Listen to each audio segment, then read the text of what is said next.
आज जिस प्रकार से पूरे देश के अंदर वक्फ के नाम पर शायद देश का लगभग 8वां हिस्सा एक संस्था के नाम पर है, और उसमें किस प्रकार की धींगा मस्ती और किस प्रकार की बातें चल रही हैं, कोई आप लोगों से छुपी हुई बात नहीं है। बड़ी डिबेट हुई है इसके ऊपर, बड़े बड़े चैनलों पे डिबेट हुई है, सेमिनार्स हुए हैं, पूरे देश की जनता ने इस विषय में लिख लिख के सरकारों को भी दी है, चाहे सरकारें किसी की भी हो। अभी एक बिल्कुल ताजा तरीन उदाहरण अभी विधानसभा के अंदर आया, भारत भूषण बत्रा जी ने रोहतक का मामला उठाया कि एक जोड़ की जमीन पर कब्जा किया जा रहा। जब मुख्यमंत्री जी उसके विस्तार में गए, जो संपत्तियां 1947 में आजादी के बाद जहां जानी थी चली गई, परंतु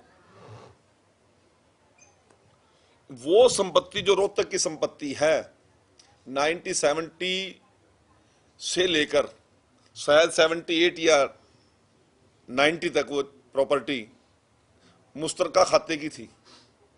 उसको किस प्रकार से किन लोगों ने साजबाज होकर उस तालाब को, जिसकी नेचर हम चेंज नहीं कर सकते, कैमी की नेचर हम चेंज नहीं कर सकते,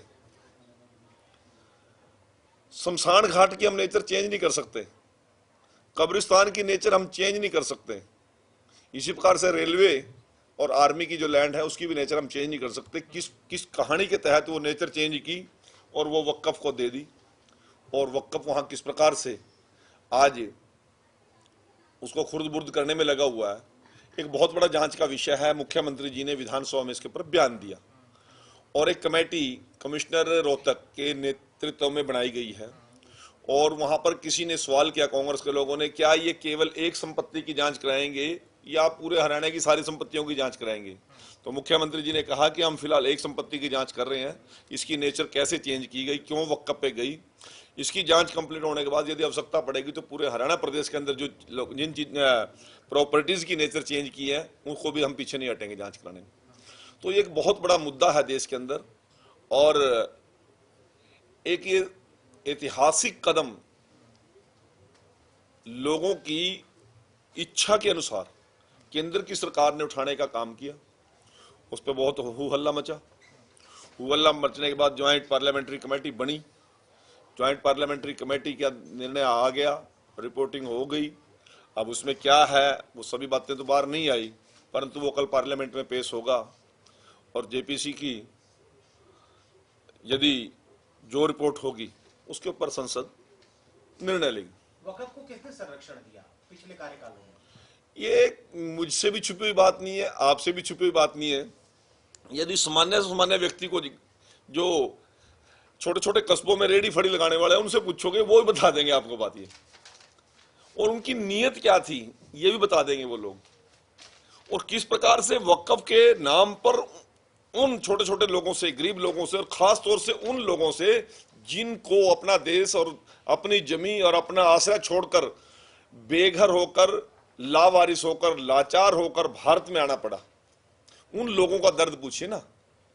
यहां भी उनको कुछ नहीं मिला, वो लोग सब कुछ लेकर बराबर का हिस्सा बंटवारा करके चले गए, परंतु फिर भी यहां पर मालिकाना हक उनके नाम पर आज भी खड़े हैं। तो ये किस प्रकार की उस समय की तत्कालीन सरकारों ने किस प्रकार की दोहरी नीति अपनाकर लोगों का शोषण करने का काम किया, ये इसके ऊपर एक बहुत बड़ा निर्णय यदि पार्लियामेंट के अंदर ये बिल आता है और मंजूर होता है तो उन लोगों को बहुत बड़ी राहत मिलेगी। हरियाणा में क्या प्रभाव देखते हैं? हरियाणा में भी बहुत सारी संपत्ति, पूरे देश के अंदर जिस प्रकार की परिस्थितियां, स्थिति हरियाणा के अंदर भी हुई, हरियाणा में अलग थोड़ी है, उसी प्रकार की है। यहाँ भी पॉपुलेशन के नाम पर कुछ और मामले हैं, यदि प्रॉपर्टी के मामले गिने तो कहीं कुछ और है। तो इन चीजों पर यदि पार्लियामेंट में वो बिल पास होता है और एडमिट होता है और पास होता है, तो ये एक आम जन के लिए, जिन लोगों ने देश का बंटवारा करवाया था, जिनके समय में ये बंटवारा हुआ था, जिन लोगों ने परिस्थितियों को संभालना था, उनके आज औलाद ये संसद के अंदर बयान देते हैं कि इस संपत्ति पर पहला हक, देश के सभी संसाधनों पर पहला हक अल्पसंख्यकों का है, गरीब का नहीं, अल्पसंख्यकों का। जिस समय देश का बंटवारा होता उस समय जिन्ना जी भी अल्पसंख्यक थे, गरीब तो नहीं थे। पर देश के संसाधनों पर पहला हक गरीब का होना चाहिए, आदिवासी का होना चाहिए। कंदराओं और गुफा में वनों में रहने वाले लोगों का होना चाहिए, परंतु वो कहते नहीं अल्पसंख्यकों का अधिकार है। वाई?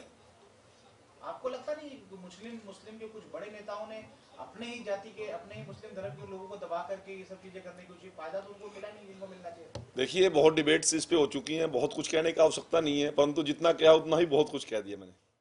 हमसे जुड़े रहने के लिए हमारे YouTube चैनल को सब्सक्राइब करें और नई वीडियो की नोटिफिकेशन के लिए बेल आइकॉन को दबाएं। अगर आप ये वीडियो Facebook पर देख रहे हैं तो लाइक जरूर करें और ज्यादा से ज्यादा शेयर करें। धन्यवाद।